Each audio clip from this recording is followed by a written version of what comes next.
sinkhole? Oh, no thanks, I already got one. That's it over there, big sucker. Now, let's not do that right now, Officer Navarro.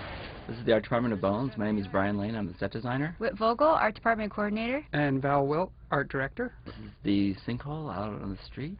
We took a huge template of the sinkhole that we built on stage, and we took it out to this street and laid it out with green tape in the shape of the hole there.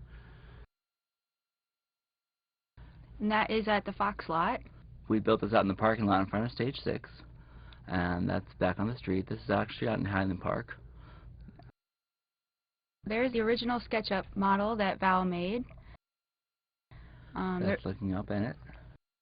There was quite a bit of research done on what the sinkhole should actually look like. And this model Brian made. His foam core half scale. I think it was half scale. Half scale.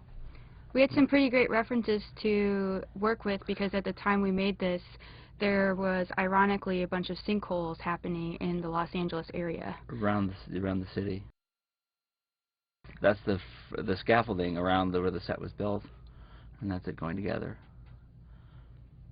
Gary Christensen, our construction coordinator, did a really great job of this. He started with the idea of scaffolding around first, and then building the top. And there you see the framing going in, and there's below. How long would you say it took just to get the foundation laid out? It was like 3 days, I think. 3 days. What's different about this one is that normally we do technical drawings to build stuff, but Gary built it directly from our model, and we gave him basic dimension sizes, and he went from there. And there's Michael Mayer, our production designer. There's Val with the tape measure, our construction crew out there. About how many crew members do you think total it took to do this? It was about 35 people, I think. And that covers construction, paint, and all the plasters and everything. Yeah, it was quite a few people. Yeah. And it took about, what, 10 days to construct it? Yes. There's Chad Lowe, our director, and Gordon, our director of photography. And then we put the chicken wire over the whole thing and paper, and then began plastering over that. So the black you see is paper, correct, Val? That's right. And the chicken wire. This is so many hours of plaster. How long did it take to plaster this? I think it was like 3 or 4 days and a weekend. What really sells it is the overhang, that it's not just a hole in the ground, that different layers of this fell at different ways. See the concrete and the asphalt. We also literally took dirt and cast it into the plaster to give it that dirt look. This is bringing in the car. A lot of crane work to drag things out. How high up was this platform? It was 12 feet. 12 feet, yeah. Yeah. There's half a car going up. That half a car drove by our office, and I have to say that was an interesting sight to watch a car drive by at a second-story level. Our office is right there above Stage 6, so we would just watch this whole thing come together.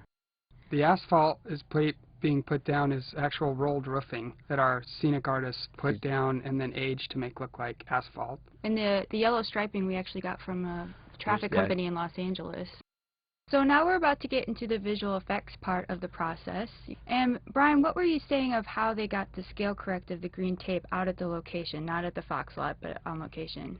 So what our construction crew did, they took large sheets of plywood, placed them all around the sinkhole here at Fox, and took basically a trace of the sinkhole at Fox. And then we took those same boards, laid them all out on the street at Highland Park, and did the trace out there. That's where that green line comes from. And then once we had that green trace, they built the 3D model based mostly on our actual sinkhole that we built here on stage, and placed that into the shot. When they were actually filming it, you could go out and see on the monitors where they were matching up the seams, and it was a pretty collaborative process in making sure that the scale was correct, because you could see the two different environments being smashed together, almost like an onion skin, where the opacity was different, like if the screen was split in two, where you could see the street and you could see Fox, and then it all comes together. Well, everybody, we wanted to thank you for watching our behind the scenes of the sinkhole and for watching Bones. Yeah, thanks. Keep on watching. 8 o'clock Thursday nights.